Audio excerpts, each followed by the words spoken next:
नमस्कार दोस्तों, मेरा नाम रिजवाना शेख है। मैं आज आपको जीत आपकी बुक पार्ट 1 सुनाने जा रही हूँ। नज़रिए का महत्व, सकारात्मक रुख अपनाएं।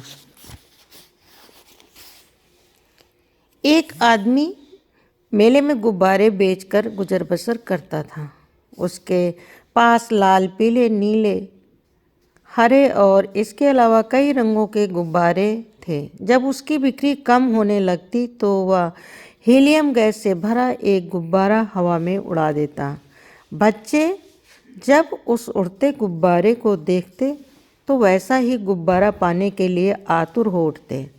वे उसके पास गुब्बारे खरीदने के लिए पहुंच जाते और उस आदमी की बिक्री बढ़ने लगती।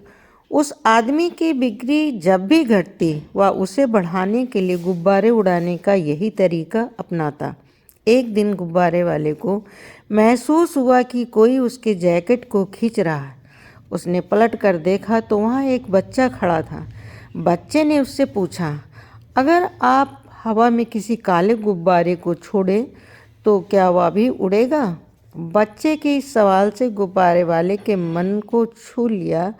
बच्चे की ओर मुंह कर उसने जवाब दिया, बेटे, गुब्बारा अपने रंग की वजह से नहीं बल्कि उसके अंदर भरी चीज की वजह से उड़ता है।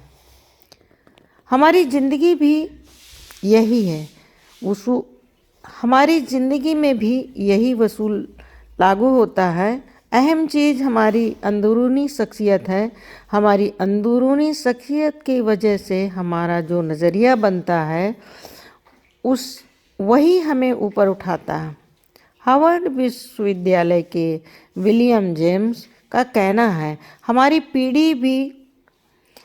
पीढ़ी की सबसे बड़ी खोज यह है कि इंसान अपना नज़रिया बदलकर अपनी ज़िंदगी को बेहतर बना सकता है। हमारा नज़रिया हमें कामयाबी दिलाता है।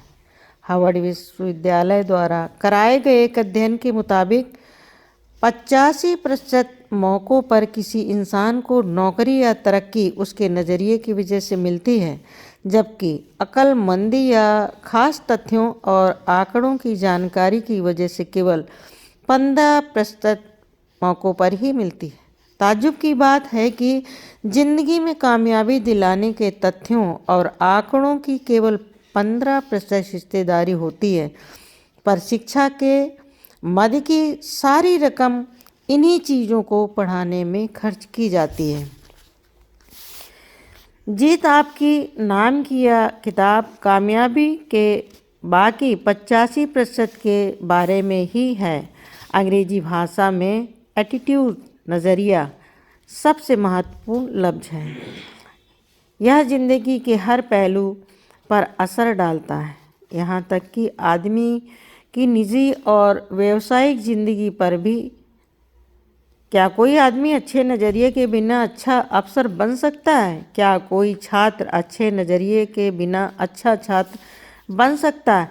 क्या माँ बाप, शिक्षक, सेल्समैन, मालिक या कर्मचारी अच्छे नज़रिए के बगैर अपना किरदार अच्छी तरह निभा सकते हैं?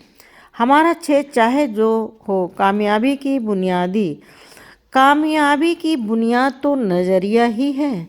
अगर कामयाब होने के लिए नज़रिए की इतनी अहमियत है तो क्या हमें ज़िंदगी के बारे में अपने नज़रिए की जांच परख नहीं करनी चाहिए? और क्या हमें खुद से यह सवाल करना चाहिए कि हमारा नज़रिया हमारे मकसद पर कैसे असर डाल सकता है? हीरों से भरा खेत। हफीज अफ्रीका का एक किसान था। वह अपनी ज़िंदगी से खुश और संतुष्ट था। हफीज खुश इसलिए था कि वह संतुष्ट था।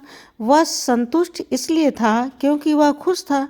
एक दिन अक्लमंद आदमी उसके पास आया। उसने हफीज को हीरों के महत्व और उनसे जुड़ी ताकत के बारे में बताया। उसने हफीज से कहा, अगर तुम्हारे पास अंगूठे जितना भी बड़ा हीरा हो तो तुम पूरा शहर खरीद सकते हो, और अगर तुम्हारे पास मुट्ठी जितना हीरा हो तो तुम अपने लिए शायद पूरा देश ही खरीद लो। वह अक्लमंद आदमी इतना कहकर चला गया। उस रात हफीज सो नहीं सका। वह असंतुष्ट हो चुका था, इसलिए उसकी खुशी भी खत्म हो चुकी थी। दूसरे दिन सुबह होते ही हफीज ने अपने खेतों को बेचने और अपने परिवार की देखभाल का इंतजाम किया और हीरे खोजने के लिए रवाना हो गया। वह हीरों की खोज में पूरे अफ्रीका में भटकता रहा, पर उन्हें पा न सका। उसने उन्हें यूरोप में भी ढूंढा, पर वे वहाँ भी नहीं पा सका। स्पेन पहुँचते पहुँचते वह मानसिक, शारीरिक और आर्थिक स्तर पर पूरी तरह टूट चुका था। वह इतना मायूस हो गया था कि उसने बार्सिलोना नदी में कूदकर खुदकुशी कर ली। इसलिए इधर जिस आदमी ने हफीज के खेत खरीदे थे, वह एक दिन उन खेतों से होकर बहने वाले नाले में अपने ऊँटों को पानी पिला रहा था। तभी सुबह के वक्त उग रहे सूरज की किरणें नाले की दूसरी ओर पड़े एक पत्थर पर पड़ी और वह इंद्रधनुष की तरह जगमगा उठा। वह सोचकर कि वह पत्थर उसकी बैठक में अच्छा दिखेगा, उसने उठाकर अपनी बैठक में सजा दिया। उसी दिन दोपहर में हफीज को हीरों के बारे में बताने वाला आदमी खेतों के इस नए मालिक के पास आया। उसने उस जगमगाते हुए पत्थर को देखकर पूछा, क्या हफीज लौट आया? नए मालिक ने जवाब दिया, नहीं, लेकिन आपने यह सवाल क्यों पूछा? अक्लमंद आदमी ने जवाब दिया, क्योंकि यह हीरा है, मैं उन्हें देखते ही पहचान जाता हूँ। नए मालिक ने कहा, नहीं, यह तो महज एक पत्थर है, मैंने इसे नाले के पास से उठाया। आइए मैं आपको दिखाता हूँ, वहाँ पर ऐसे बहुत सारे पत्थर पड़े हुए हैं। उन्होंने वहाँ के नमूने के तौर पर बहुत सारे पत्थर उठाए और उन्हें जांचने परखने के लिए भेज दिया। वे पत्थर हीरे ही साबित हुए। उन्होंने पाया कि उस खेत में दूर दूर तक हीरे दबे हुए हैं। इस कहानी से हमें क्या सीख मिलती है? इसमें हमें 6 सीख मिलती हैं। नंबर 1, जब हमारा नज़रिया सही होता है तो हमें महसूस होता है कि हम हीरों से भरी हुई ज़मीन पर चल रहे हैं। मौके हमेशा हमारे पांव तले दबे हुए होते हैं। हमें उनकी तलाश में कहीं जाने की ज़रूरत नहीं, हमें केवल उन्हें पहचान लेना है।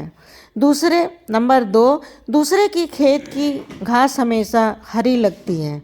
नंबर 3, दूसरों के पास मौजूद चीज़ों को देखकर ललचाते रहते हैं, इसी तरह दूसरे हमारे पास मौजूद चीज़ों को देखकर ललचाते हैं। हमसे अपनी जगह अदला बदली करने का मौका हासिल करके उन्हें खुशी होगी।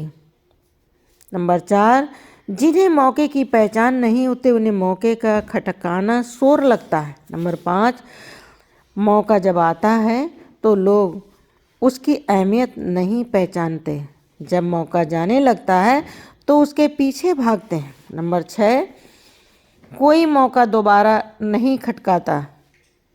दूसरा मौका पहले वाले मौके से बेहतर या बदतर हो सकता है, पर वह ठीक पहले वाले मौके जैसा नहीं हो सकता। इसलिए सही वक्त पर सही फैसला लेना बेहद ज़रूरी होता है। गलत वक्त पर लिया गया सही फैसला भी गलत फैसला बन जाता है।